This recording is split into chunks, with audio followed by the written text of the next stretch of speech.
consultant closing, on a eu des mois où on a fait 60 000 € de chiffre d'affaires. Ça faisait 12K en closing pur. 12 000 € en closing pur, ton plus beau mois. On n'a plus de limite géographique, on peut faire ce qu'on veut d'où on veut grâce à la magie du web. Le closing, c'est la seule activité où tu as tous les avantages d'un métier de commercial. Le contact client, l'argent qui va avec, la qualité du job, le confort du job. C'est que tu as tous les avantages d'un patron, mais sans les inconvénients du patron. 15 000 € par mois, il a pas le bac, il vit en Thaïlande depuis On peut pas. Ok, du coup, on se retrouve dans un nouveau podcast du Freedom Lab.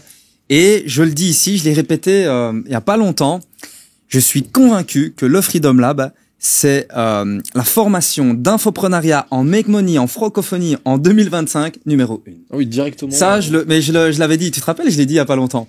Et du coup, pour expliquer un petit peu, on est avec, je suis le fondateur, je suis avec mon associé Justin. On a un troisième associé qui est pas là avec nous, qui est Nico, mais il est là d'habitude dans les podcasts et on mettra son Instagram en dessous de la vidéo. D'ailleurs, on mettra les Instagram de tout le monde. Et on est avec Hugo, qui a pu expérimenter l'aventure du closing, de la vente et aussi entrepreneur. Donc, tu vas parler de tout ça.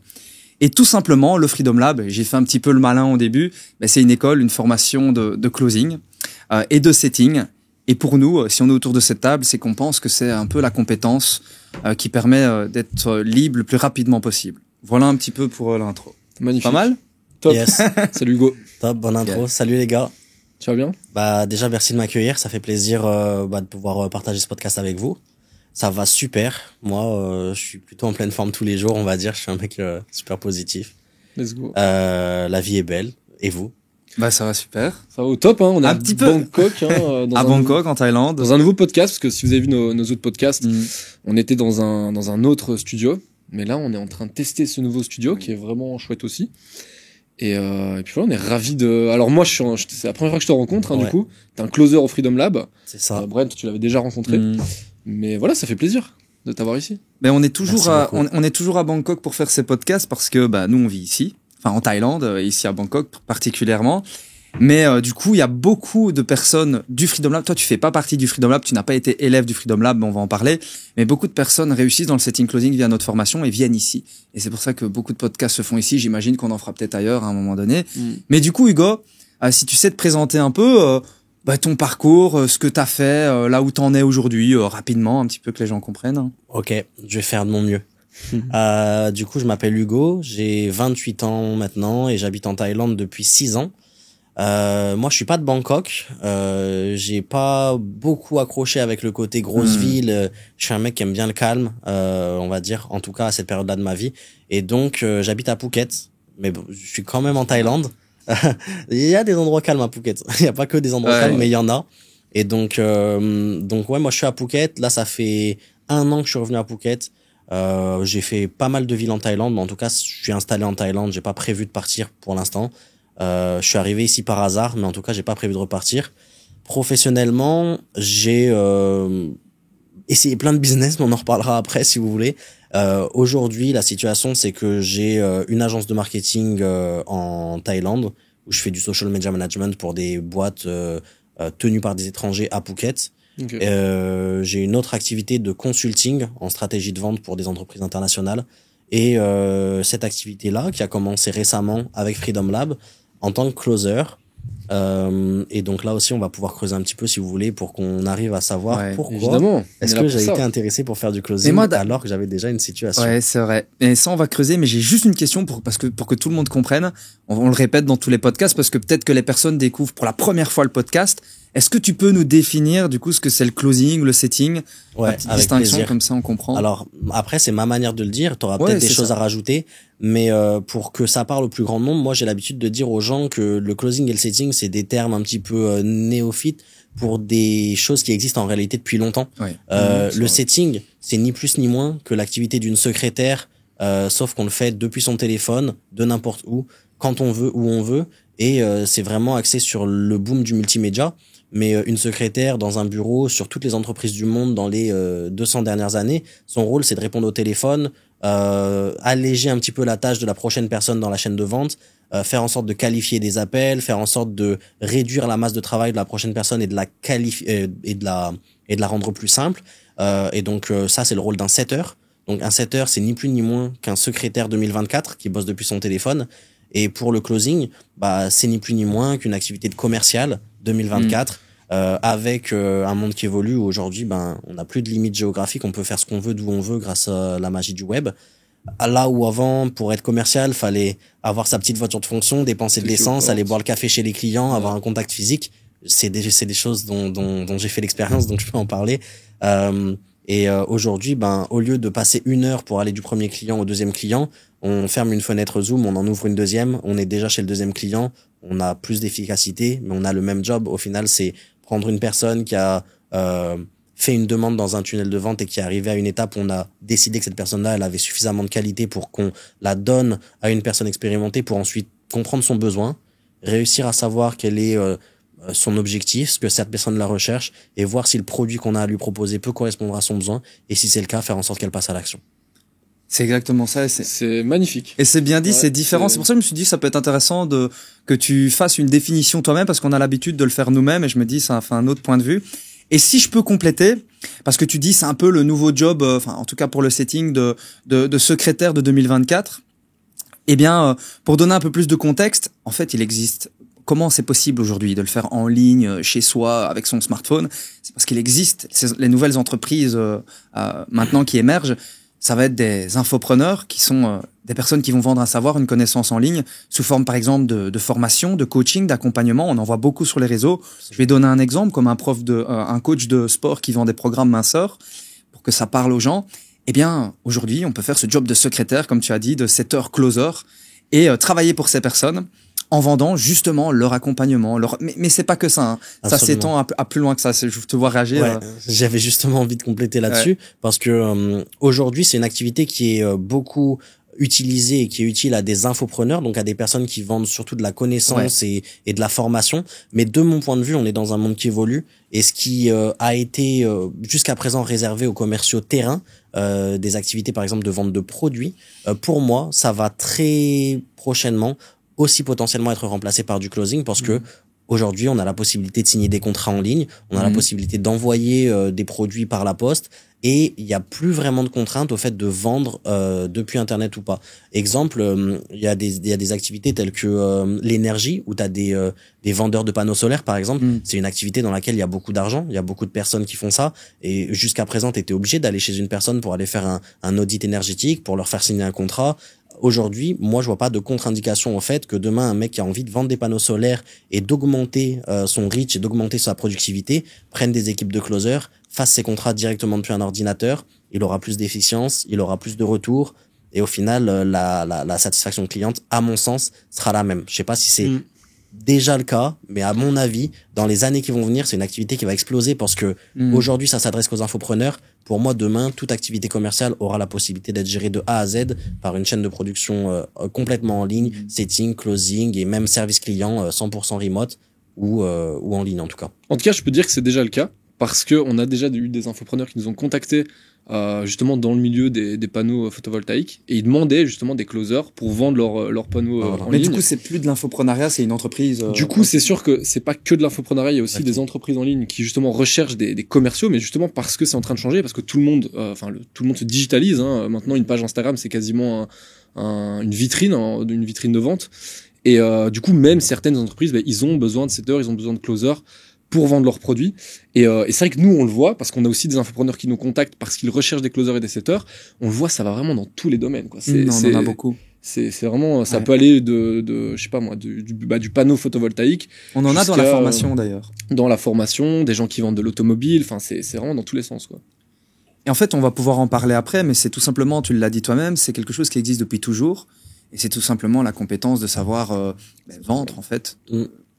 Ouais, c'est la compétence de vendre. Alors le closing, c'est un anglicisme qui en gros va faire référence vraiment au fait de prendre la dernière partie de la vente, qui est le fait de passer d'un prospect qualifié à un client. Donc c'est vraiment juste la petite goutte d'eau pour faire déborder le vase du prospect qualifié jusqu'au client. Là où un commercial, il avait jusqu'à présent quand même beaucoup plus de casquettes que ça. Normalement, un commercial, c'est d'ailleurs pas le côté le plus intéressant du job, mais il doit aussi aller faire de la prospection. Il y en a beaucoup qui font du phoning, il y en a qui font du porte-à-porte, il y en a qui font de la prospection des fois en recommandation d'affaires, des fois ils demandent à leurs cousins d'en faire des recommandations, peu importe. Mais en tout cas, c'est peut-être un petit peu la bête noire du commercial. Moi, en tout cas, pour la plupart des commerciaux que je connais, on aime tous aller en clientèle, on aime tous closer des deals, on aime tous prendre des commissions. Par contre, faire le démarchage, c'est pas le côté le plus intéressant du métier.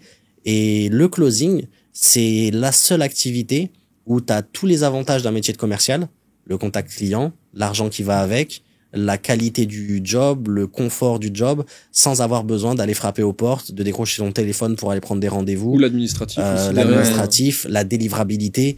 Et bah voilà, on en reparlera peut-être après, mais c'est la raison pour laquelle moi aujourd'hui je fais du closing. C'est parce que j'aime ce job de commercial, mais j'aime pas toutes les contreparties qu'il y avait.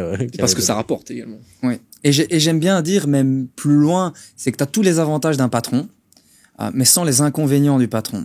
C'est-à-dire que tu choisis tes horaires, tu choisis ton lieu de travail, là, t'es en Thaïlande, t'as pas de pression, entre guillemets. Absolument. Et du coup, on va peut-être parler du comment t'as mis le pied avec nous là-dedans, mais pour rappeler aux personnes qui nous regardent, donc nous, on forme des gens, justement, à cette compétence utile, qu'il nous semble utile, et puis on leur explique, ou alors on leur propose des opportunités de travailler avec des entreprises, des infopreneurs. Donc on les forme et on essaie de leur donner un max d'opportunités de travail. Et toi, aujourd'hui, tu es un des commerciaux plutôt, enfin un closer du Freedom Lab, et tu nous aides à vendre le Freedom Lab, entre guillemets, à ces personnes qui veulent devenir libres. Et du coup, comment ça se fait que tu t'es retrouvé ici avec nous? Alors, c'est un petit peu le fruit du hasard, en réalité.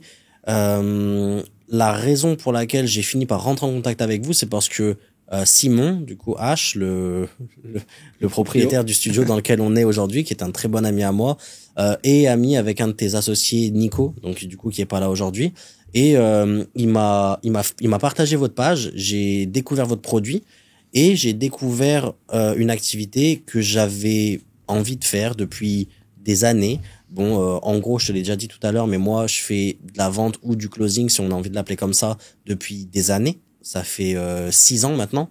Et j'ai depuis toujours, dès que j'ai vu le boom de l'infoprenariat arriver sur le net, j'ai toujours eu cette petite idée dans ma tête de créer ma formation.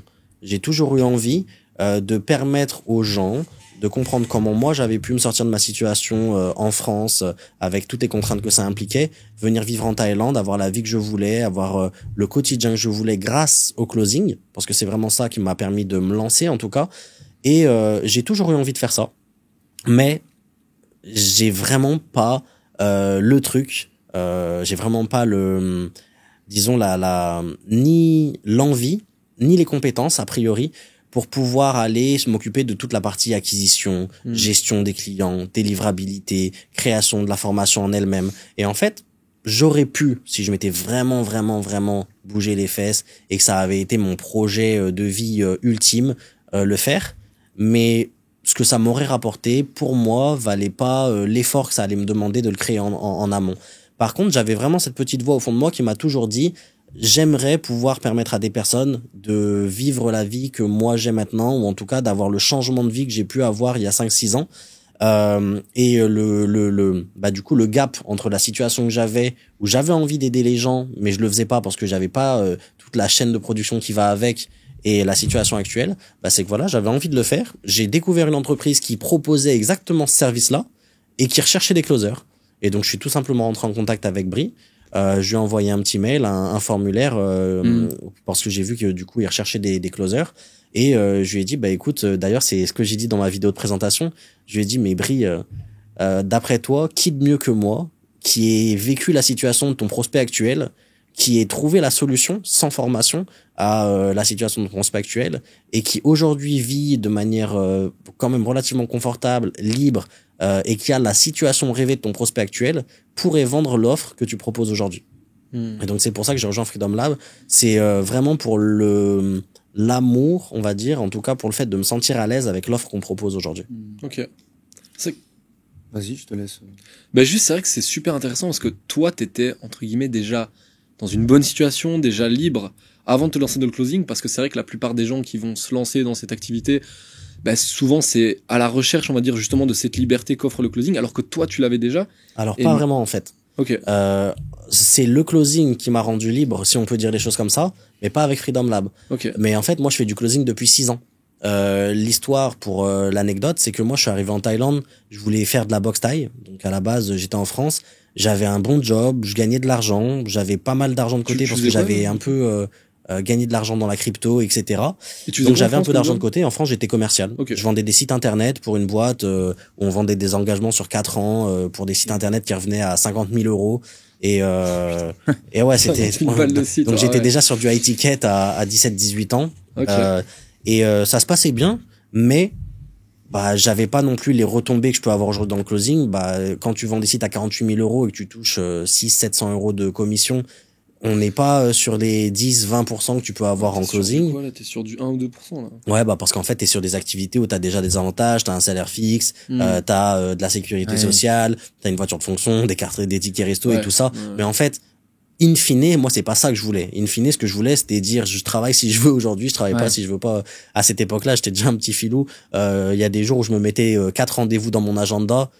Avec des gens que j'avais déjà vu, que je savais que j'allais pas closer parce qu'en fait j'y allais pas et je savais que j'allais pas faire ça parce que j'avais pas envie de bosser ce jour-là. Mais ça veut dire que à cette époque-là de ma vie, pour pouvoir prendre un jour de repos, j'avais 2 solutions. C'était soit je remplissais un formulaire et je demandais de pouvoir prendre un congé à un mec qui allait me dire oui, t'as le droit de profiter de ta vie, ou non, tu n'as pas le droit de profiter de ta vie, ou alors bah fallait que je mente en disant en fait j'étais en train de travailler alors que c'était pas du tout le cas, j'étais au cinéma ou en train d'aller faire du sport. Et donc ce sentiment d'être tu vois d'être restreint dans mes mouvements, etc. ça m'a pas plu. Et un jour je me suis dit je vais avoir là j'ai dépassé la vingtaine, je me rapproche de la trentaine. Bon, c'était quand même à 21-22 ans, donc c'était pas non plus très proche de la trentaine, mais c'est à ce moment-là j'ai eu cette prise de conscience et je me suis dit il faudrait que je fasse un truc qui me plaît. J'en ai marre de faire des trucs pour l'argent, j'en ai marre de faire des trucs où je troque ma liberté, on va dire, pour de l'argent, parce que j'ai commencé à travailler super jeune et j'ai jamais vraiment profité de mon enfance, on va dire. Et donc ce moment-là de ma vie, je me suis dit c'est bon, j'ai gagné un peu d'argent en crypto, j'ai un peu d'argent de côté, je vais juste prendre une pause pour moi, prendre le temps de réfléchir, et je suis parti en Thaïlande pour faire de la boxe. Donc pendant 3 mois, stage de boxe thaï, et au final je suis jamais reparti. Ça fait 6 ans que je suis là. Okay. Sauf que bah vivre en Thaïlande avec des économies, bon tu viens avec des économies, tu te crois riche, tu te crois puissant, tu fais plein de trucs, il y a des tentations de partout, tu sors, tu vis, tu manges, et l'argent quand tu en sors beaucoup mais que t'en rentres pas beaucoup, il finit par disparaître.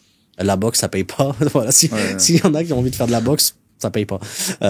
C'est bien mais ça paye pas. Et donc du coup je me suis retrouvé à un moment donné en Thaïlande avec plus trop d'oseille de côté, à me dire mais qu'est-ce que je fais maintenant aujourd'hui pour pouvoir rester libre, parce que c'était cette liberté que j'avais en Thaïlande là qui me plaisait vraiment, mais pour quand même gagner de l'argent. Et j'avais pas envie d'aller bosser dans un resto ou dans une boîte de nuit en tant que manager comme beaucoup de personnes font pour rester ici en Thaïlande, parce que bosser pour le salaire d'un expat c'est genre 50 000 bahts initiale, quoi. Bah voilà, donc déjà retourner au salariat, en plus pour un petit salaire par rapport au niveau de vie que j'avais l'habitude d'avoir.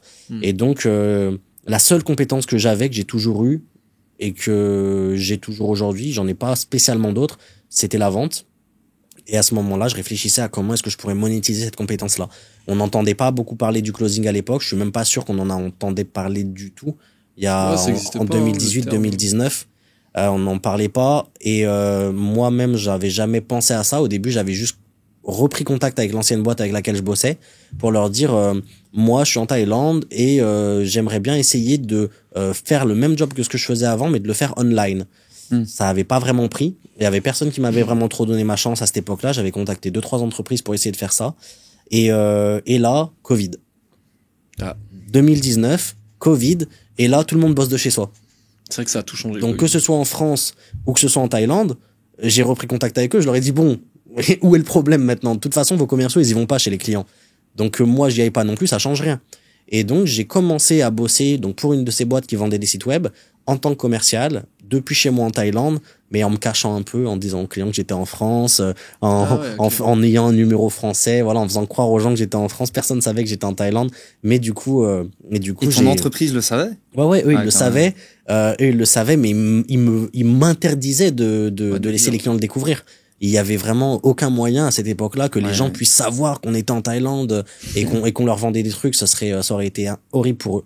Donc, du coup, j'ai commencé le closing au tout début du Covid, avant même de savoir que ça s'appelait le closing. Et c'est ça qui m'a permis d'avoir ma liberté. Du coup, je suis passé d'une situation où j'avais quasiment plus d'argent de côté. Je commençais à vraiment me poser la question de qu'est-ce que j'allais pouvoir faire ensuite. Pour te dire, pour moi, l'option de rentrer en France, elle était exclue. Et donc, j'étais en train de réfléchir à aller travailler dans des mines en Australie ou d'aller faire, tu vois, d'aller ramasser des fruits en Australie parce que j'avais plus de solution. Et donc du coup, j'ai découvert la vente on va dire la vente à distance à ce moment-là, mais qui du coup aujourd'hui s'appelle le closing, et ça a changé ma vie. Au bout de 3 mois, je crois que j'étais à 6-7 000 euros par mois en faisant du closing. Ouais. Et t'as atteint des gros mois d'ailleurs. On va en parler, mais ce que je remarque dans ton discours, c'est que, enfin, les gens vont le comprendre. Toutes les décisions que t'as prises, c'était pour garder ta liberté. Ouais. D'après ce que je comprends. Et t'as dit un truc intéressant parce qu'il y a beaucoup d'entrepreneurs dans l'âme qui nous regardent justement et qui veulent se lancer dans quelque chose et qui ne savent pas quoi.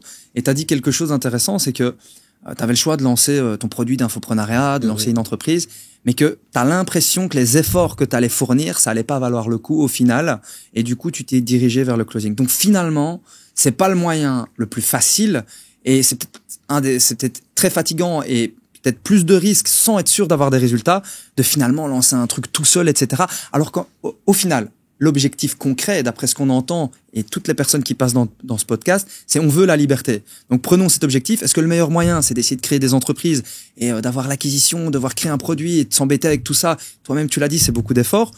Ou est-ce que c'est se diriger vers le closing? Exactement. Et on a l'impression que c'est plus facile. Et ça permet d'atteindre, on vient de voir les salaires que tu peux dégager. C'est des salaires de patron que tu dégages. Absolument. Mais je suis complètement d'accord avec toi. C'est exactement pour ça que j'en suis arrivé à cette. Alors au tout début, quand j'ai commencé à faire de la vente à distance pour ces boîtes de sites web, ça m'était pas encore venu en tête cette idée de faire un produit d'infoprenariat. C'était vraiment le tout début de l'infoprenariat. J'étais pas du tout dans ce game-là. Mais quand j'ai commencé à gagner pas mal d'argent et que je voyais l'argent que les gens avec qui je bossais généraient, je me disais à un moment donné, je vais peut-être quand même finir par le faire moi-même. Et j'ai essayé, pour rien vous cacher, j'ai tout essayé. J'ai fait du closing, du consulting, du coaching, tout ce qui finit en ing, du dropshipping. j'ai tout essayé, tout ce que tu peux essayer de faire sur Internet pour avoir toujours ta liberté, comme tu disais tout à l'heure. Donc pour garder ma liberté, pour garder mon rythme de vie, pour garder mon indépendance, que personne puisse me dire ce que j'ai à faire, quand j'ai à le faire, à quelle heure je dois me lever, à quelle heure je dois bosser. Ça, c'est un truc qui est hyper important pour moi. J'ai essayé plein de choses. Il y en a qui ont un peu marché, il y en a d'autres qui ont un peu moins marché. Ceux qui n'ont pas marché, je les ai enlevés de mon quotidien. Ceux qui ont marché, j'ai essayé de creuser un peu. Mais in fine, la résultante de tout ça, ça a toujours été que tous les efforts que ça nécessitait, ça me demandait beaucoup de sacrifices d'un point de vue bonheur, mon bonheur personnel. Il y a une phrase que j'aime beaucoup, c'est que si tu veux augmenter ton niveau de bonheur, il suffit de faire moins de trucs que t'aimes pas et plus de trucs que t'aimes. En réalité, moi aujourd'hui, les trucs que j'aime pas, c'est rester toute la journée devant un ordinateur, essayer de trouver des manières d'optimiser mon marketing pour avoir plus d'acquisition, essayer de optimiser ma satisfaction client, essayer de mettre en place des process pour pouvoir formaliser les choses, pour pas faire du cas par cas à chaque fois que tu dois former une personne. Tous ces trucs-là, c'est des trucs qui, moi, exactement, c'est exactement ça. Moi, tous ces trucs-là, c'est des trucs que j'avais pas du tout envie de faire. Et à chaque fois que j'ai essayé de monter un business et que j'avais à faire à ces trucs-là, soit je le faisais pas, soit je le faisais mal. Et c'est aussi pour ça que il y a aucun de mes propres business qui ont décollé. Par contre, quand je suis avec une entreprise qui s'occupe de faire tous ces trucs-là pour moi, et que moi, la seule chose que j'ai à penser, c'est faire du closing, faire ce à quoi je suis bon finalement, et là, je me sens bien parce que je fais vraiment que le truc que j'aime, et tous les trucs que j'aime pas, je les fais pas. Donc j'optimise mon niveau de bonheur. Du coup, tu confirmes si je dis la vérité ou si je me trompe, mais le closing, ça reste le moyen le plus rapide et le plus certain de faire de l'argent. Rapide, pourquoi? Parce que tu dois pas créer toutes ces choses chiantes que tu veux pas faire. Offre, exactement. Et plus certain, parce qu'en fait, t'as juste à closer pour quelqu'un qui a tout créé et qui a déjà validé ce qu'il est en train de faire. Alors que si tu lançais ton propre truc, il y a plus de risques. T'es pas sûr que ça va décoller au final. Exactement. Alors que si tu te plugues à quelqu'un qui a déjà fait décoller une entreprise, t'as plus qu'à closer. C'est exactement ça. Le closing, c'est vraiment la manière, c'est une sorte de cheat code pour arriver du stade de salarié, on va dire, ou peu importe ta situation actuelle, au stade de patron, entre guillemets, puisque tu bosses quand tu veux, tu fais des revenus qui peuvent correspondre à ceux d'un patron, et tu as un niveau de liberté qui est celui d'un patron. Exemple, moi aujourd'hui je suis closer avec Freedom Lab, j'ai des trucs à faire demain, après-demain, vendredi, samedi, dimanche, j'ai décidé que j'allais pas bosser parce que je vais jouer au golf avec des potes. J'ai fermé mon agenda vendredi, samedi, dimanche. J'ai pas eu besoin de remplir un formulaire. Ah ouais. T'imagines dans n'importe quelle autre boîte du monde, si t'as envie comme ça du jour au lendemain de partir jouer au golf 3 jours, t'as deux solutions. Soit tu fais un certificat médical pour dire que t'es malade et donc c'est un peu de la triche. Soit tu dois partir en congé sans solde, tu t'embrouilles avec ton patron. Là, tu fais ce que tu veux. Et est-ce que ce serait pas le moment de faire un passage à l'action? Parce que comme je l'ai dit, tu seras mis en dessous de la vidéo, on mettra ton profil, etc. Il faut savoir que toutes les personnes qui vont regarder ce podcast, elles peuvent nous contacter parce qu'on mettra les liens justement pour pouvoir commencer à faire du setting avec nous. Ils pourront également te contacter pour en savoir plus, etc. Donc, petit passage à l'action. Il y aura des liens en dessous de la vidéo pour vous expliquer comment nous rejoindre, comment peut-être, si vous êtes intéressé au setting closing, comment discuter avec nous pour commencer, quoi.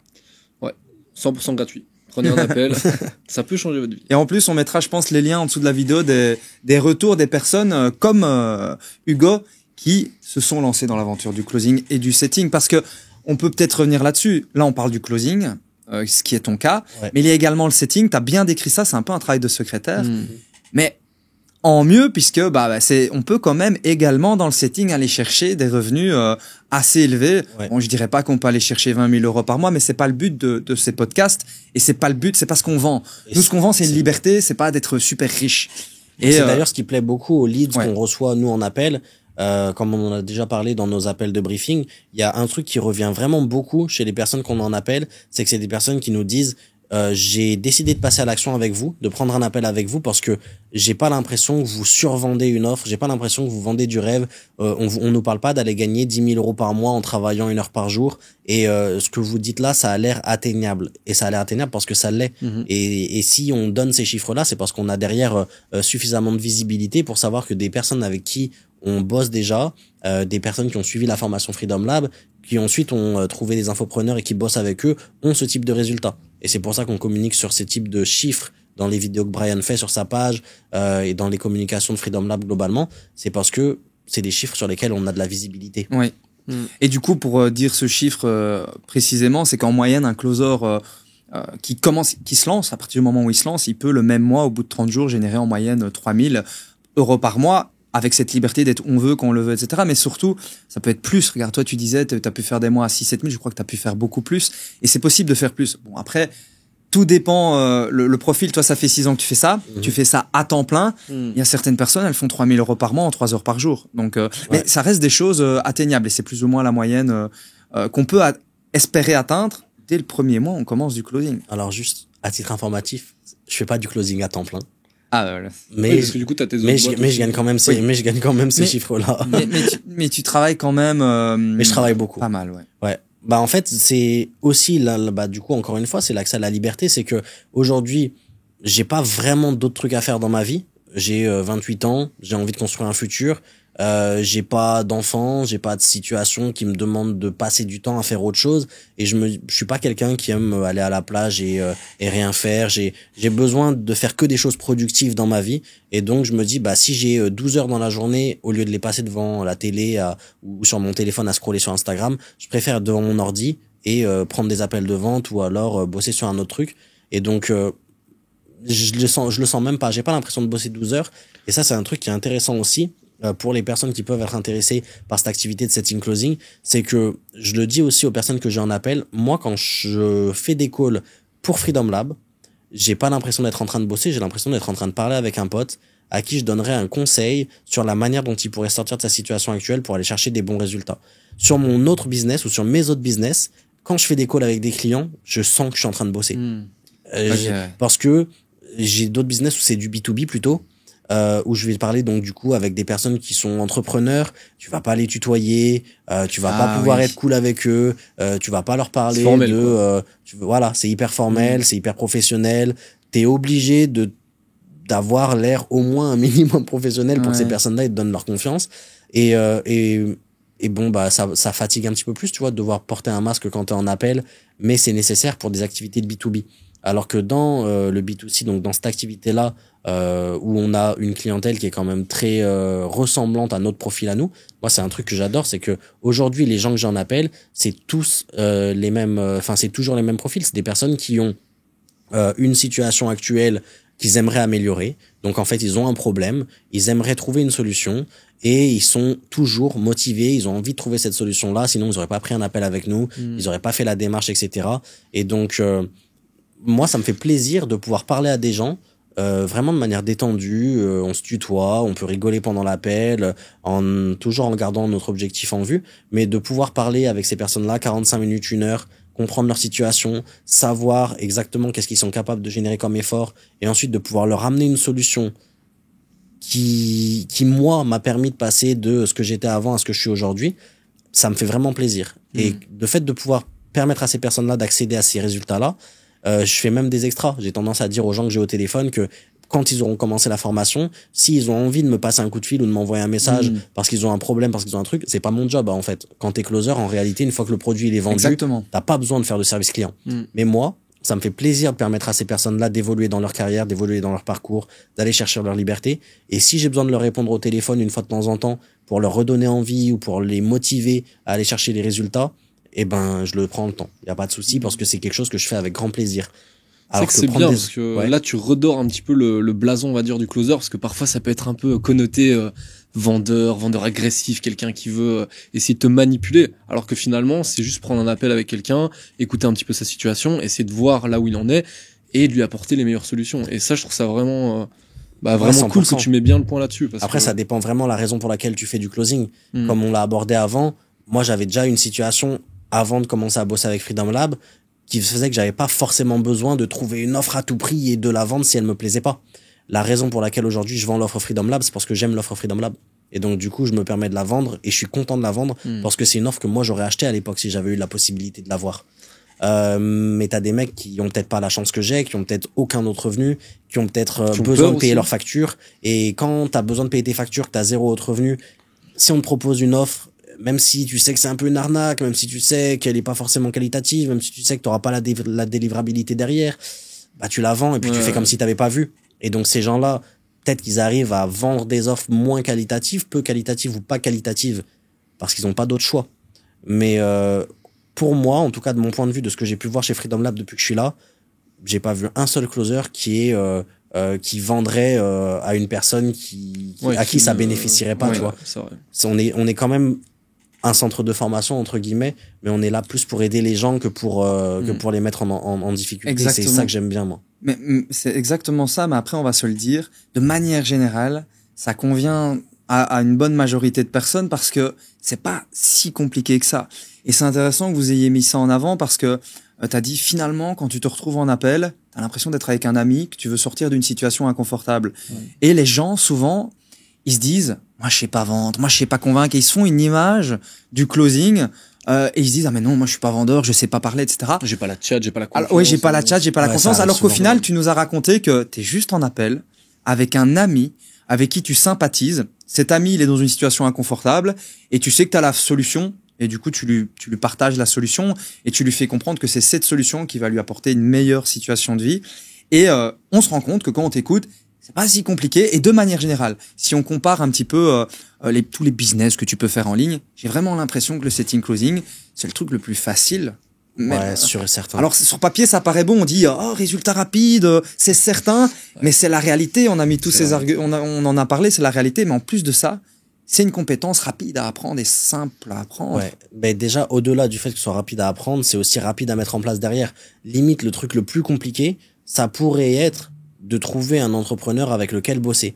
Et pour moi, l'une des plus-values les plus importantes de Freedom Lab, c'est que quand tu rentres chez Freedom Lab, en fin de formation, t'as un listing de mecs qui sont en train de chercher une personne qui a exactement ton profil et tu peux trouver un entrepreneur le jour même. On a maintes exemples de personnes qui ont fini la formation le lundi et le mardi, ils étaient déjà en train de faire des appels de vente ou alors ils étaient déjà en train de prendre de l'argent.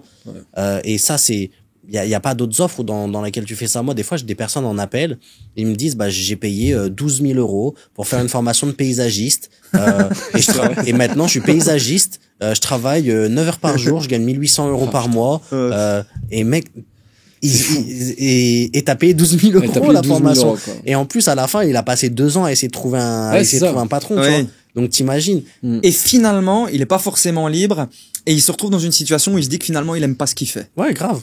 Ouais, ça me fait vraiment penser à l'école. Hein. Enfin, ça me fait penser à l'école et tous nos amis. Je sais pas comment toi ça se passe, mais moi les gens avec qui j'échange quand on sort d'études, c'est soit ils trouvent pas de travail, soit ils en trouvent un, mais ils sont pas heureux, ou alors ils trouvent un travail qui n'a rien à voir avec la compétence pour laquelle ils ont été formés. Ils ont déboursé 12 000 € pour leurs 3 ans d'études pour finalement faire quelque chose qu'ils ont pas du tout envie de faire ou qui n'a rien à voir avec leurs études. Bon, après, comme vous avez pu le constater, moi je suis un mec qui est quand même très très très omnubilé par sa liberté.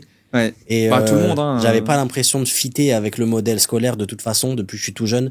je me suis fait virer de 8 collèges T'étais entre la 6e et la 3e. Ce sera l'intro du podcast. Je me suis fait virer par 8 collèges et je gagne 7 000 € par mois aujourd'hui. Je me suis fait virer par 8 collèges et j'ai quand même fini par aller au lycée. Et en 1 an de lycée, je me suis fait virer de 3 lycées différents. À ce moment-là, moi, j'étais une catastrophe. En fait, je vendais du shit. Entre autres. Mais non, j'étais une catastrophe. Déjà, j'étais déjà obnubilé par le fait de faire de l'argent très jeune. J'ai une situation qui m'obligeait à faire de l'argent très jeune. Donc, du coup, j'ai cherché toutes les manières possibles et inimaginables de faire de l'argent, depuis que j'ai 13 ans.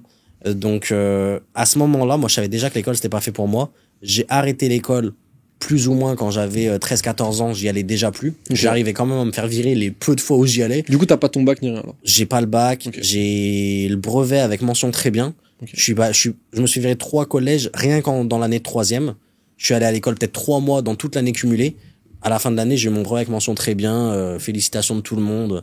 Les gens, ils en avaient marre de moi, ils en pouvaient plus, ils me disaient mais va à l'école, tu vas faire un truc de fou. Je leur ai dit mais ce que vous comprenez pas, c'est que quand t'as mention très bien au brevet, en n'allant pas à l'école, que j'y aille ou pas, je ferai un truc de très bien dans tous les cas, j'ai pas besoin de vous.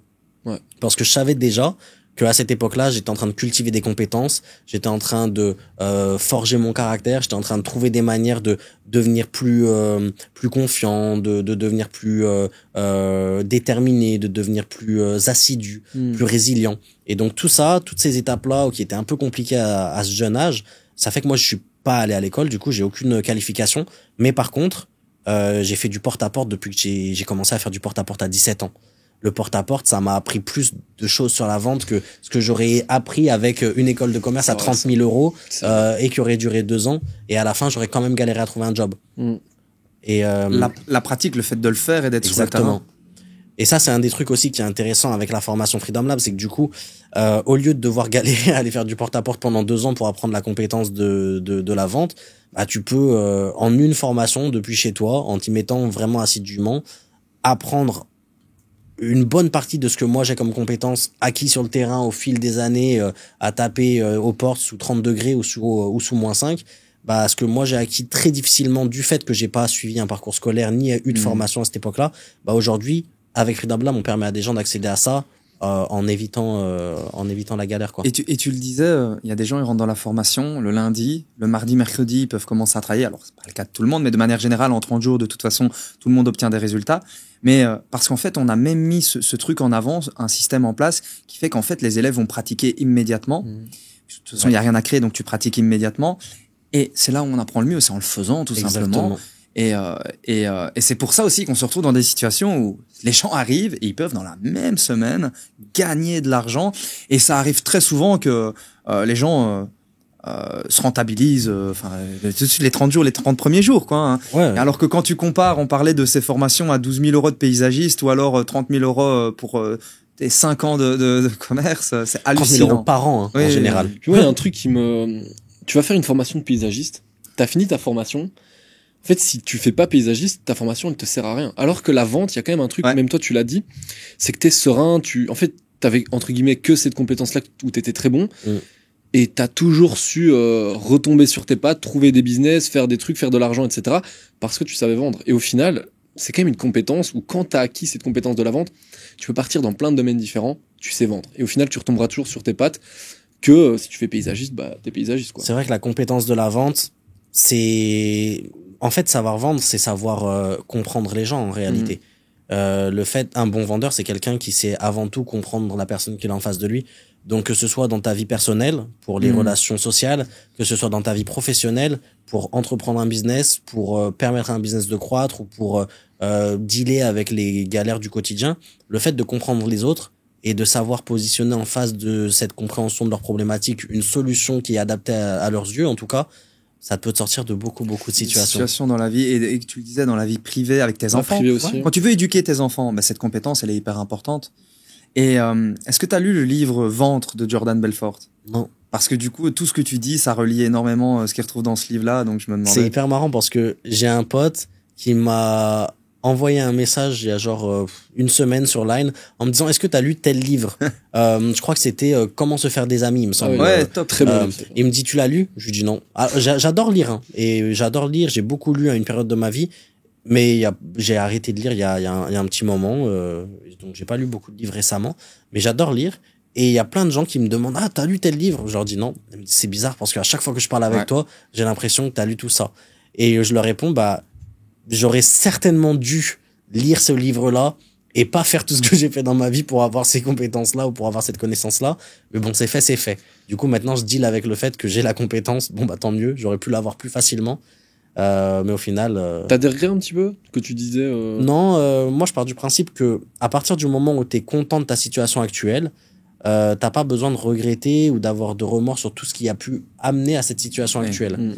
Sinon, ça impacterait ton bonheur du moment, ouais, quoi, exactement. donc ça sert à rien. En fait, si j'avais pas eu cette enfance difficile, par exemple, bah, j'aurais pas la résilience que j'ai aujourd'hui et j'aurais sûrement abandonné avant de commencer à faire de l'argent dans ma vie. Et au final, j'aurais jamais la liberté que j'ai aujourd'hui. C'est vrai. Et peut-être, enfin, si tu veux en parler, tu dis enfance difficile, peut-être que certaines personnes peuvent se retrouver en toi. Donc, si tu veux peut-être expliquer un peu plus ce que t'entends par enfance difficile. Et... Ouais, bah, on peut résumer. Après, les gens qui me connaissent voient à peu près d'où je viens, mais pour ceux qui me connaissent pas, la majorité des gens qui vont regarder le podcast, du coup, je suppose. Du coup, oui. En gros, moi, je suis né en Colombie, de parents inconnus. Et j'ai été adopté à peu près 3 ans par une famille française qui m'ont ramené en France, du coup. Donc ça, c'est plutôt un bon début. Enfin, au début, c'est un peu compliqué, mais finalement, la chance me sourit. Ok, j'arrive en France. Et puis finalement, non, ça a été galère. La famille qui m'a adopté, ça a volé en éclats. Mon père, il est parti dans des trucs un peu illégaux. Ma mère, elle a passé sa vie entière à penser que c'était de ma faute si sa vie était nulle. Et là, tu parles de ta famille d'accueil. Ma famille adoptive, ouais. Et donc, du coup, c'est pour ça qu'aux alentours de 13 ans, j'ai décidé de faire mon propre argent et de vivre par mes propres moyens. En vendant du shit, du coup. Je rigole, hein, mais... Moi, on peut le dire parce que j'ai déjà purgé les peines que j'avais à purger pour ça. Donc, du coup, tout ce que j'ai fait de mal dans ma vie, ça y est, c'est derrière moi. J'ai payé mes dettes à la société. Et maintenant, je suis depuis... je pense que ça doit faire une dizaine d'années que je suis un mec bien. En tout cas, on peut le dire, aujourd'hui, tu fais 100% des choses... Enfin, tu fais de l'argent en travaillant pour des entreprises, en faisant du closing. Donc, c'est 100% carré. Je sais pas ce que tu as fait avant. Mais moi, ce qui m'intéresse, c'est pourquoi la Thaïlande. Alors, tu l'as dit, donc c'était un peu donc l'envie de faire de la boxe. Ouais, hasard. Et pourquoi finalement t'es resté? Donc pourquoi t'as quitté la France? Pourquoi t'es allé en Thaïlande? Et pourquoi t'es resté en Thaïlande? Parce que t'as dit je suis resté, etc. Pourquoi? Bah, il y a plusieurs choses, mais en fait, moi, je suis un mec qui va un peu avec le flow. Bah, déjà, vu que j'ai pas d'attache, j'ai pas de raison de rentrer en France, on va dire. Je me voyais pas de toute manière rester en France parce que quand t'as un mindset, on va dire comme le mien, où moi, j'attends pas après les autres. Si les autres, ils ont envie de rien faire et de rester dans la situation actuelle, bah tant mieux pour eux. Si les autres, ils ont envie de se faire aider par l'État pour aller chercher les résultats qu'ils veulent ou quoi que ce soit, ok, tant mieux pour eux. Moi, je juge personne, mais par contre, je fais mes propres trucs de mon côté et je suis persuadé que j'ai toujours des meilleurs résultats en faisant les choses tout seul, en demandant l'aide de personne, mais en donnant mon maximum moi-même, sans attendre des autres, que si j'attendais un peu que tout le monde me tende la main. Tu prends 100% de responsabilité, on va dire. Sur tout ce que je fais, c'est soit je le fais pas, soit je le fais à 100%. Et ensuite, vu que je l'ai fait à 100%, si ça marche, bah c'est parce que je l'ai fait correctement. Si ça marche pas, c'est parce que je l'ai pas fait correctement, mais en tout cas, 100% de responsabilité. Du coup, à la base, j'avais 2 choix. J'étais en France, j'étais pas, on va dire, aligné avec la vie que j'avais, et j'avais envie de prendre une pause. À la base, je faisais déjà des sports de combat quand j'étais en France. Je faisais du MMA. Je fais du MMA depuis que j'ai environ 13 ans, du coup. Et à ce moment-là, je me suis dit, j'ai envie de m'améliorer dans ma discipline. Et donc, c'était soit j'allais au Brésil pour faire du jiu-jitsu brésilien et du coup améliorer mon sol pour le MMA, soit j'allais en Thaïlande pour faire du Muay Thai. Et à cette époque-là, on va dire que j'avais plusieurs raisons qui m'ont poussé à aller en Thaïlande. Il y avait déjà le fait que la culture de ce que j'en voyais était un peu plus accueillante, un petit peu plus safe. En Thaïlande, t'as un peu moins de problèmes de gangs, de favelas. Et vu que moi je sors d'un passé où j'ai un peu été quand même mêlé à toutes ces affaires-là, l'une des raisons pour lesquelles je voulais partir, c'était parce que je voulais me couper de toute cette vie-là que j'avais en France. En fait, il y a un problème qui est assez persistant, c'est que quand tu as une réputation ou quand les gens te connaissent pour quelque chose, que ce soit quelque chose de positif ou quelque chose de négatif, mais plus quelque chose de négatif, t'as beau faire tous les efforts du monde pour devenir une personne meilleure, t'as beau faire 2, 3, 4 ans en faisant rien de mal à personne, en étant le plus gentil du monde, bah les gens ils auront toujours l'image du mec qui a fait ci ou ça à la base et c'est très difficile de changer l'image que les gens ont de toi. Et donc le fait que les gens me voient comme une mauvaise personne, ça m'encourageait pas à devenir une meilleure personne. Parce que je me disais, dans tous les cas, les gens me verront comme une mauvaise personne à la fin. Et donc, je me suis dit, si je pars et que je recommence à zéro, quelque part d'autre, personne ne saura ce que j'ai fait avant. Et les gens, ils vont me juger pour ce que je fais aujourd'hui. Et donc, du coup, ça me permettra d'avoir 100% de mon focus sur le fait de faire le bien, sur le fait de me reconvertir, sur le fait de devenir une meilleure personne. Là, t'écris une nouvelle page, en gros. Voilà.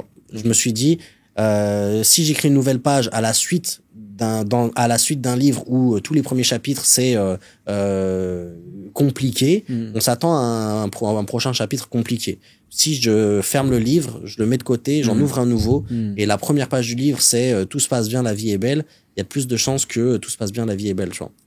Donc du coup voilà, j'ai décidé d'aller en Thaïlande parce que j'avais le sentiment que si j'allais au Brésil, mon appétence pour l'argent facile allait me reconduire à repartir dans des travers un peu compliqués. Et alors qu'en Thaïlande, tu peux pas. On va dire qu'au Brésil, tu pourrais avoir plus tendance à être tiré plus vers un peu le bas, alors qu'ici en Thaïlande, t'es vraiment dans un environnement où tu vas toujours être tiré vers le haut, ça, tiré vers le respect. Je suis quelqu'un de etc., super pragmatique. Je connais mes qualités, je connais mes défauts. Il y a des choses que je sais que je fais qui sont pas bien. Et en fait, vu que je sais que j'arrive pas à me contrôler ou que j'arrive pas à changer, je fais en sorte de me mettre dans des situations où j'ai plus la possibilité de le faire. Okay. Donc du coup, par exemple, j'ai eu un problème pendant toute ma jeunesse, c'est que j'arrivais pas à économiser de l'argent. À chaque fois que je gagnais de l'argent, je dépensais tout le temps. Et aujourd'hui, j'ai 28 ans, si je gagne beaucoup d'argent, j'ai 500 000 bahts sur mon compte, je vais dépenser 500 000 bahts dans le mois si j'ai 500 000 bahts sur mon compte. Donc, j'ai reverse engineeré ma problématique et je me suis dit, ok, mais si j'ai pas 500 000 bahts sur mon compte, je les dépenserai pas. Du coup, c'est à ce moment-là que j'ai commencé à comprendre qu'en fait, au début du mois, fallait que j'investisse dans la crypto, que j'achète de l'or, que j'achète les trucs que je dois acheter, pay yourself first, et après, je dépense tout ce qu'il y a sur mon compte. Et ben, tu vois, ça, c'est des trucs, normalement, une personne sensée, elle va dire, je dépense trop d'argent, allez, j'arrête de dépenser trop d'argent, je me calme, j'économise. Ben, moi, j'y arrive pas. Parce que faut que je fasse les choses à 100% tout le temps, tu vois. Donc, du je coup, comprends un petit peu. J'ai un petit peu ce syndrome. Vite fait. Je peux dire que je ne peux que confirmer. Et donc, du coup, voilà, quand tu sais qu'il y a un truc que t'arrives pas à dealer avec, et ben, tu te mets dans une situation où t'auras pas à dealer avec. Ouais. C'est pas bête, ça. J'aime bien l'idée, ouais. En tout cas, c'est inspirant qu'on voit ce switch de personne qui a changé d'environnement et qui aujourd'hui se retrouve en Thaïlande pour être dans le meilleur environnement possible, pour être la meilleure personne possible. Mais un truc qui intéresse un peu tout le monde, c'est à quoi ressemble, parce que t'expliquais au début de podcast que t'as du temps, c'est assez chill, etc. À quoi ressemble ta journée, la journée de Hugo Closer en Thaïlande? Ok, alors ça dépend vraiment. Une semaine classique. La journée de Hugo Closer en Thaïlande, c'est pas la même journée que Hugo entrepreneur en Thaïlande il y a 1 an ou 2 ans par exemple. C'est un peu par période. Par exemple, il y a 2 ans, j'étais à Chiang Mai, j'avais un de mes business qui me rapportait largement assez d'argent pour vivre sans rien faire d'autre. Et à Chiang Mai, la vie, elle est super cheap. Donc, du coup, j'avais pas besoin de bosser. Je bossais 1 ou 2 heures par jour. Et puis, je jouais au golf tout le reste de la journée. Ça, c'est ce que j'ai fait pendant, on va dire, les 2 dernières années. Ensuite, je suis revenu à Phuket. À Phuket, la vie est un peu moins cheap. Du coup, ça commençait à être un peu moins facile. J'ai aussi eu des trucs qui ont commencé à un petit peu battre de l'aile avec ce business-là. Du coup, je gagnais moins d'argent. Et donc, du coup, je me suis dit, j'ai rien d'autre à faire. Allez, je me remets au boulot. Et donc là, j'ai remonté un nouveau business. Là, j'ai repris avec Freedom Lab. Donc là, maintenant, ça va peut-être pas trop faire rêver parce que là, je suis dans une situation où, on va dire, je me lève à 8 heures tous les jours. Je vais à la salle de sport. Je continue à faire du Muay Thai, même si je combats plus. Je continue à m'entraîner. J'essaye de m'entraîner tous les jours. L'entraînement de Muay Thai, il commence à 9 heures. Mais moi, je vais à la salle à 8h30. De 8h30 à 10h à peu près, je fais de la muscu. De 10h à 11h, je vais au Muay Thai, donc en gros j'arrive 1 heure après, vu que c'est une salle où il y a beaucoup de débutants, la première heure en gros c'est des échauffements, des trucs techniques. Moi ça fait 13 ans que je fais du Muay Thai, donc ça m'ennuie. Donc du coup j'y vais pas, j'arrive 1 heure après les autres. Et donc je fais muscu Muay Thai, je finis le Muay Thai, je m'arrête manger un petit truc. Le midi en général je mange des trucs healthy, un petit peu thaï, rien de très extravagant. Je rentre chez moi, j'ouvre mon ordinateur et je commence ma journée de boulot à midi à peu près. En général, j'ai peut-être 5-6 calls de booker dans la journée avec Freedom Lab du coup. J'ouvre mon agenda et les calls arrivent d'eux-mêmes. J'ai pas besoin d'aller les chercher, j'ai pas besoin de faire de démarchage. C'est ce que tu voulais. Ça, c'est vraiment la situation rêvée. J'ai rien besoin de faire, les calls tombent du ciel. Donc j'ai ça. Quand j'ai un trou d'une heure entre deux calls, bah au lieu d'aller me foutre devant la télé ou de scroller sur mon téléphone, je ferme la page Freedom Lab, je me mets sur une autre page et je gère mon autre business. Ça me fait une heure à laquelle bah du coup je concentre mon énergie sur autre chose. Et en général, j'arrête de bosser vers peut-être minuit, 1h du matin, pour essayer de bosser un petit peu en accord avec les heures françaises. Mais je le fais parce que j'ai rien d'autre à faire. Ouais. Du coup, vu que j'ai rien d'autre à faire, après moi, comme je disais tout à l'heure, je suis quelqu'un qui fait les choses à 100%. Donc soit je fais bien, soit je fais pas. Ça veut dire que j'aime pas, par exemple, je sais qu'il y a des gens qui le font, prendre mon ordinateur, aller bosser d'un café pour être un peu distrait et un peu kiffé. Moi, faut que je sois chez moi, avec mon setup, mon ordinateur, ma lumière, ma bonne cam, mon casque. Là, je travaille bien. Et on va dire que je préfère faire ça 5 jours. Et ensuite, je vais à Koh Samui, dans une bête de villa, avec la vue sur la mer. Et là, je fais rien. J'ouvre pas mon ordinateur et je profite. Ensuite, je retourne chez moi, je travaille. Chez moi, j'ai 2 pièces. Et j'ai toujours eu 2 pièces, enfin 2 chambres, dans tous les appartements ou les maisons que j'ai eues depuis que je travaille en ligne, pour la raison très simple qu'il y a une pièce, c'est un bureau. Quand je mets un pied dans cette pièce-là, je travaille. Quand je sors de cette pièce-là, je travaille pas. Si tu m'envoies un message pour le boulot et que je suis pas dans la pièce du boulot, je répondrai pas. Si tu m'appelles et que je suis pas dans la pièce du boulot, je répondrai pas. Mais vu que quand je suis en train de travailler, je travaille par contre. Et si tu m'appelles pour autre chose que pour le boulot quand je suis dans mon bureau, je répondrai pas non plus. Donc c'est une manière d'avoir la séparation, tu vois. Et pour l'instant, je fais ça parce que j'ai des objectifs. J'ai envie de faire plein de choses. J'ai encore envie d'investir dans plein de trucs. Je suis mêlé à encore plein de business à Phuket où j'aide des gens un petit peu à développer des activités. Vu que moi, ça fait 6 ans que je suis là, je parle thaï. Ok, tu parles thaï? Ouais, je parle thaï, pas 100% couramment, mais on va dire peut-être 80%. Je m'exprime bien. Je comprends tout. Les gens me comprennent. Je sais l'écrire, je sais le lire. Et donc du coup, il y a pas mal de personnes à Phuket qui des fois ont des problèmes avec la police, avec l'immigration, avec des fournisseurs, avec des trucs. Et quand ils ont besoin de quelqu'un, voilà, pour venir les aider un peu, moi je viens, je les accompagne, je fais un peu de traduction, je leur donne des conseils. Et comme ça, je récupère des petites parts de société par-ci par-là. Et tu joues de ton talent. Non, mais on en revient. Tu joues de ton talent de closer. Et avec cette compétence de closing, tu t'attires de belles situations, comme tu viens d'expliquer. Au départ, t'aides des gens, tu rencontres des gens, tu fais du networking. Tu monétises. Tout travail mérite salaire. Exactement, mais t'as dit que ta journée fait pas rêver, etc. Et c'est vrai que quand on regarde ta journée, t'es très actif, du matin au soir, t'es actif. Mais en fait, dans ta journée, tu fais ce que tu veux. C'est parce que toi, t'as décidé de faire ça. Mais on se rend bien compte que tu te lèves à 8h pour aller à la salle, mais il y a des gens qui vont regarder ce podcast. Ils se lèvent à 8h, c'est pour aller au boulot dans les embouteillages, je sais pas quoi, ou aller en cours qu'ils aiment pas.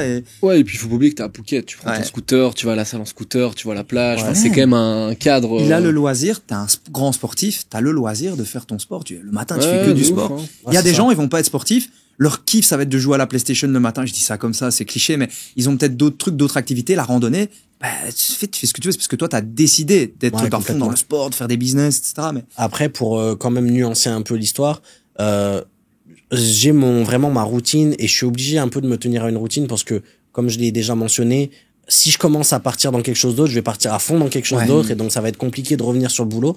Mais vu que j'ai ma liberté, vu que je travaille quand je veux, bah là par exemple voilà, j'ai décidé de pas bosser vendredi, samedi, dimanche. Je ferme mon agenda, je bosse pas vendredi, samedi, dimanche. Moi j'aime en dehors de la boxe, en dehors de la vente, en dehors de 2-3 autres trucs, là genre la bouffe qui sont mes passions.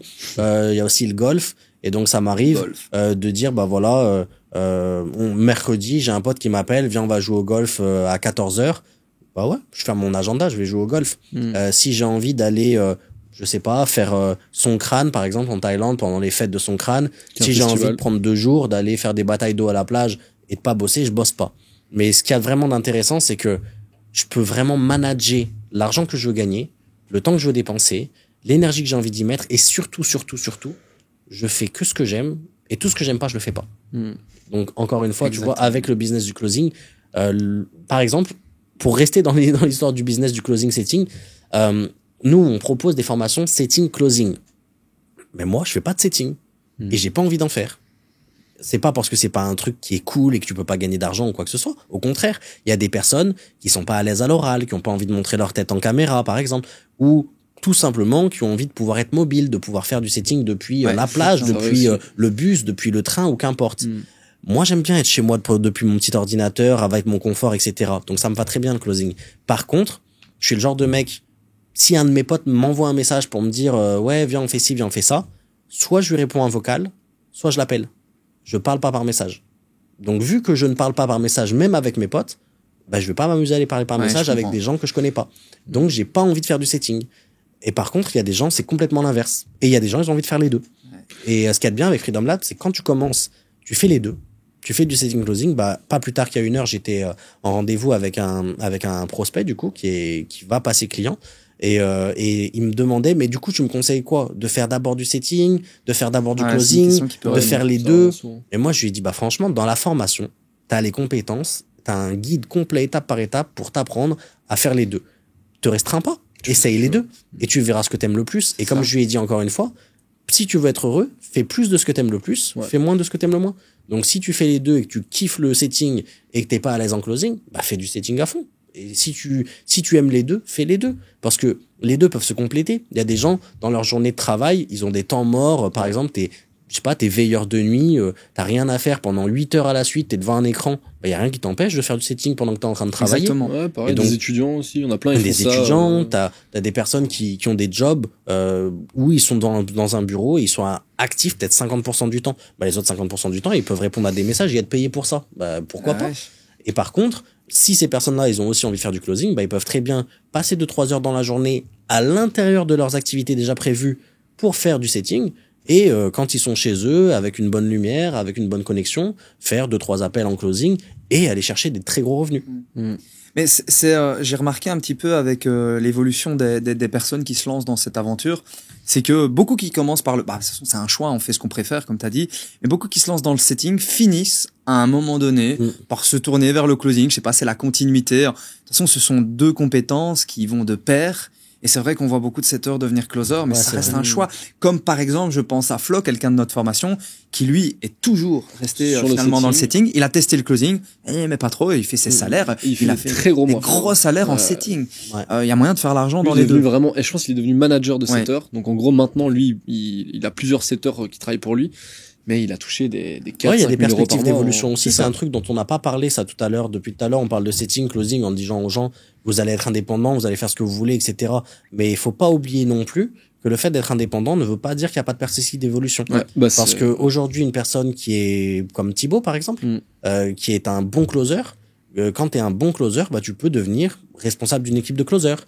Et tu peux devenir, après, tu peux... et même, ça peut aller plus loin, parce que ça me fait penser, alors je sais plus son prénom, mais c'est une femme de la formation, une maman, et là, elle a été invitée à l'événement de l'infopreneuse pour qui elle travaille, et en fait, elle est quasiment devenue assistante de l'infopreneuse, et maintenant, elle est devenue son bras droit, alors que de base, elle faisait juste du setting, et c'est vraiment... C'est un monde où tu crées des connexions, tu peux évoluer dans tous les sens, et on pense à Thibaut d'ailleurs qui est passé dans le podcast, justement pour parler de son aventure. Il est passé closer, puis un jour, on lui a dit, écoute Thibaut, ça se passe plutôt pas mal, on a d'autres closers, est-ce que tu veux un petit peu les gérer, voir avec eux? Et il y a tellement de possibilités de grandir, et du coup, c'est pas une porte fermée, c'est une porte vers la liberté, mais il y a toujours moyen d'aller chercher plus, quoi. C'est pour ça qu'on dit souvent que c'est le meilleur premier pas pour vraiment rentrer dans le business, parce que tu vas apprendre du coup la vente, qui est quand même une compétence où tu pourrais être serein dans plein de choses que tu fais. Et puis derrière, en fait, tu vas commencer à côtoyer des infopreneurs, à côtoyer d'autres closers, à côtoyer d'autres setters. Et en fait, c'est vraiment là où tu mets un pied dedans, sans devoir investir en publicité, sans devoir payer des abonnements qui coûtent super cher, sans devoir... C'est ça, quoi. Donc c'est quand même... Chercher des clients. Toi, tu disais que la prospection, c'est quelque chose qui te... Ouais, moi j'en ai fait, parce que t'imagines, quand tu fais du porte-à-porte, c'est la pire forme de prospection. Donc c'est peut-être aussi pour ça que j'aime pas ça, parce que je me suis peut-être dégoûté, mais c'est pas le côté le plus amusant de la partie, tu vois, quand tu dois passer 50 coups de téléphone pour avoir une personne qui te laisse parler et qui va prendre un rendez-vous avec toi, t'as quand même passé 49 coups de fil où il y a des personnes qui t'ont répondu, qui t'ont raccroché au nez. Donc ça ressemble plus à du travail à la chaîne, de faire des numéros, on te raccroche au nez, faire un numéro, on te raccroche au nez, que un métier palpitant, tu vois. Alors qu'aujourd'hui, le closing, moi, je te jure, des fois, je commence le travail j'ouvre mon agenda à midi en général, parce qu'il y a des personnes qui ont, quand il est midi chez nous, en ce moment, avec 5 heures de décalage, il est 7 heures du matin en France. Et il y a des personnes qui ont une activité, qui sont libres que le matin tôt, et donc, du coup, ils prennent des appels à 7 heures du matin. Moi, j'ouvre mon agenda à midi. Bah, à 11h45, je viens de finir la douche, je suis encore en short de bain, je mets un polo, je suis devant mon... Ça y est, je suis au travail. Ouais. J'enlève mon polo, je suis plus au travail. Je remets mon polo, je suis au travail. C'est hyper facile d'accès. C'est vrai que c'est quand même... C'est la belle vie. Et d'ailleurs, on va devoir, je pense, clôturer ce podcast. Et on peut dire un mot de la fin. Et je trouverais stylé que tu nous dises, ça a été quoi ton plus gros salaire en closing? Alors, c'est pas une promesse ou quoi que ce soit, parce que sûrement que ton plus gros salaire, c'est parce que quelqu'un va atteindre demain. Parce que une personne qui commence peut s'attendre à avoir des résultats le premier mois, mais pas ce que tu vas dire, à mon avis. Mais ça peut être excitant de savoir. Donc, du coup, combien? En closing seul ou avec mes autres activités? Non, juste en mode Ouais, juste closing, moi, ça. Ouais, juste en closing. Juste en closing, on a eu des mois où on a fait 60 000 euros de chiffre d'affaires et moi j'étais payé à 20% sur cette offre-là. Ok, donc plus de 10K, 12K. Donc ça faisait 12K en closing pur, ouais. 12 000 euros en closing pur, Voilà. ton plus beau mois. Ce qui est Ouais. quand même... Et à savoir que j'avais sur cette activité-là aussi d'autres casquettes où je faisais un peu de management d'équipe commerciale, donc j'avais aussi des parties de fixe, Oui, oui. des parties de bonus, mais en commission seule du coup. On était à 12 12K, 000. mais tout confondu, on a dû aller chercher les 15K, ouais. En gros, si je comprends bien, c'est pas 12 000 euros, c'est pas ton plus gros mois, mais en termes juste de closing, Ah ouais, en termes C'est- de en tant commission que sur closer, vente ouais. en closer. en étant chez toi, en prenant tes En appels... étant en Thaïlande, ouais, en étant en Thaïlande. 12 000 Donc euros, du c'est coup, quoi, c'est- en titre du podcast, on peut mettre pas de brevet, pas de Ouais, bac. de- Enfin, non, genre il a le brevet, il a échoué le bac. Il est même pas 12 000 allé euros. jusqu'au bac. doit être 12 000 euros par mois sans avoir passé son bac. 15 000, on peut 15 dire 000 du coup, euros parce par que mois. si on rajoute les fixes avec, on peut faire 15 000 euros par mois. Il a pas le bac, il vit en Thaïlande depuis Entre 6 ans. parenthèses, viré de... Viré de 8 collège. établissements scolaires. Et ce sera le mot de la fin. Et ce sera l'intro également. Ce sera également l'intro. Ce sera le début et la fin. On se fait une petite intro toujours avant le podcast et on met des petits bouts comme ça peut être très stylé. En tout cas, merci Hugo. Ouais, Ça merci fait plaisir. d'être venu, Merci à Hugo. vous, On les va gars. aller manger maintenant. Et là, on va aller manger entre nous. On va profiter un On peu va de la manger vie un petit bangkokienne resto. Exactement. Voilà. avec plaisir. Et Allez. Merci les gars. Bah ouais, lien mettra- bio, hein. Exactement, Et puis, on du coup, mettra bah les ouais, liens hein. en bio, que ce soit. Réservez le- votre call des- avec moi. Oui, mais bien sûr. Il y aura le lien de mon Instagram et sur mon Instagram, il y a le lien pour prendre rendez-vous avec moi directement. Ouais. Et du coup, lancez-vous parce qu'avec tout ce qu'on a dit, je pense que ça peut que convaincre. Hmm. Grave. Ciao tout le monde. Bisous.